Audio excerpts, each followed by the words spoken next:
Bonjour à toutes et à tous, bienvenue sur Éducative. Aujourd'hui, un petit exercice sur les boucles. Donc en informatique, il y a deux styles de boucles. La boucle pour, il y a déjà une vidéo qui a été faite sur ça, et une autre boucle qui s'appelle la boucle tant que. Alors la boucle tant que est un peu particulière. Si je devais vous faire un exemple très simple, je vous dirais comment utiliser la boucle tant que dans la vie de tous les jours. Eh bien je dirais, imaginez que vous vouliez nettoyer votre maison. Ben, vous pouvez dire, tant que la maison n'est pas propre, je continue à la nettoyer. Le jour où la maison est propre, j'arrête de nettoyer la maison, tout simplement. Eh bien, ici, ça sera un petit peu la même chose. Je vous demande d'afficher tous les entiers entre 1 et 10 000 en utilisant une boucle, mais ici la boucle tant que. Alors tant que, ça fonctionne comment? C'est tant que il faut parler de quelque chose qui est une condition en réalité. Une condition, c'est vrai ou faux. Quand je vous dis tant que la maison n'est pas propre, être ou ne pas être propre, c'est quelque chose qui peut être soit vrai, soit faux. C'est une condition. Donc ici, on va faire la même chose. Donc je vais effacer et je vais le faire pour afficher tous les entiers de 1 à 10 000 et je vais utiliser la boucle tant que. Alors comment faire? Déjà, je vais parler d'une première partie qui est la partie déclaration des variables. Ensuite, ici, je vais commencer le début de mon programme. Alors je vais volontairement faire des erreurs pour vraiment vous expliquer comment fonctionne ce programme.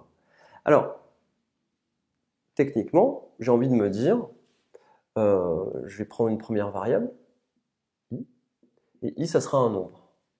Ça sera mes valeurs, 1, 2, 3, jusqu'à 10 000. Alors, la première idée, c'est quoi? C'est tant que i est inférieur à 10 001. Qu'est-ce que j'ai envie de faire? Ben, tant que i est inférieur à 10 001, qu'est-ce que je vais faire? Eh bien, je vais afficher la valeur de i. C'est la première idée qui me vient à l'esprit. Alors souvent, quand on commence en informatique, on a l'impression que le programme va faire plein de choses automatiquement, mais rappelez-vous, le programme ne fait que ce qui est écrit au tableau. Alors, ça veut dire quoi ici? J'ai une variable i qui est un nombre, je crée mon programme et je dis tant que i est plus petit que 10 001, je l'affiche. Le programme, à votre avis, est-ce qu'il marchera? La réponse est non. Premièrement, le programme vous demandera est-ce que i est plus petit que 10 001? Au fait, i vaut combien? On n'en sait rien. Donc avant de commencer, comme vous voulez afficher les valeurs de i, ben, il faut déjà donner une valeur à i, parce que sinon ici, le programme ne sait pas combien vaut i. Donc ici, vous écrivez, pour la variable i, vous affectez à i la valeur 1. Et du coup, maintenant, le programme, vous aviez une variable i destinée à contenir un nombre. Dans i, vous stockez la valeur 1. I, actuellement, il vaut 1. Et là, le programme va pouvoir commencer. Tant que i est plus petit que 10 001, i, il vaut 1. I est plus petit que 10 001, c'est bien le cas. Qu'est-ce qu'on fait? On affiche i. Donc on va afficher quelle valeur? I actuellement, il vaut combien? Ben, il vaut 1, donc on affichera la valeur 1. Est-ce que vous pensez avoir fini votre programme? Est-ce que i maintenant va valoir combien? Combien va valoir i? La plupart du temps, les élèves me répondent, ben, i va valoir 2. Ben non, c'est pas vrai, on l'a écrit nulle part.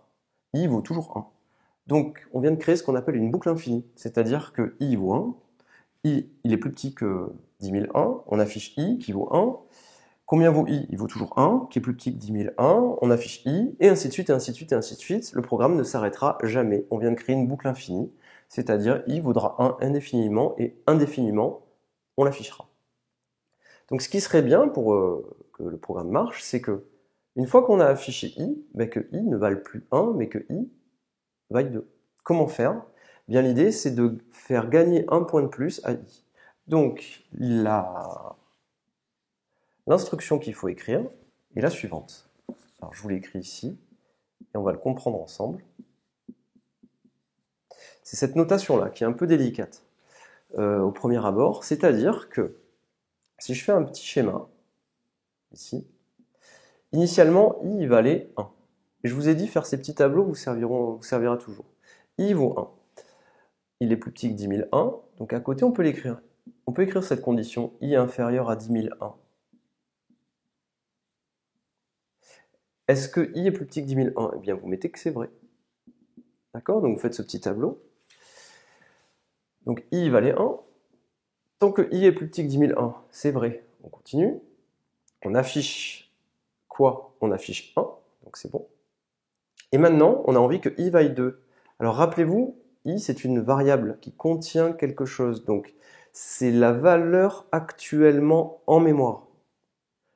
La nouvelle valeur de i, regardez bien, la nouvelle valeur de i, c'est la valeur de i actuellement en mémoire auquel j'ajoute 1. Je répète, la nouvelle valeur de i sera la valeur de i qui est actuellement en mémoire, c'est-à-dire 1, auquel je rajoute 1. Donc maintenant, i va valoir combien? Il va valoir 2. D'accord? Donc cette instruction, ça revient un petit peu à vous dire, quel âge aurez-vous l'année prochaine? Ben, l'année prochaine, j'aurai l'âge que j'ai cette année, plus 1. Ça revient à ça. Maintenant, i vaut 2. Est-ce que 2 est plus petit que 10 001? La réponse est oui. Et on continuera ainsi de suite et ainsi de suite, jusqu'à valoir 10 000. Est-ce que 10 000 est plus petit que 10 001? Eh bien, on imagine que ici, on répondra oui. On affichera la valeur de 10 000. La nouvelle valeur de i vaudra 10 001. Tant que i est plus petit strict que 10 001, ce n'est pas le cas. Et là, ce sera faux. Et on aura en effet affiché à l'écran toutes les valeurs de i comprises entre 1 et 10 000. Alors évidemment, votre programme il se finit ici. Donc là, on écrira fin du temps que. Et donc ici, fin du programme. Voilà. Alors faites bien attention, de temps en temps, il y a des petites variantes, et c'est faux. Le afficher i, si jamais vous l'enlevez et que vous l'écrivez ici, eh bien en réalité, ça vous affichera seulement la dernière valeur de i en mémoire, c'est-à-dire ça vous affichera juste 10 000. Faites bien attention à ça. Voilà, donc je vous remercie d'avoir regardé cette vidéo sur la boucle tant que. C'est une vidéo qui contient pas mal de choses intéressantes. On en fera d'autres sur des problèmes un peu plus complexes, mais déjà, si vous maîtrisez celle-là, c'est déjà très bien. À très bientôt et merci sur Educative.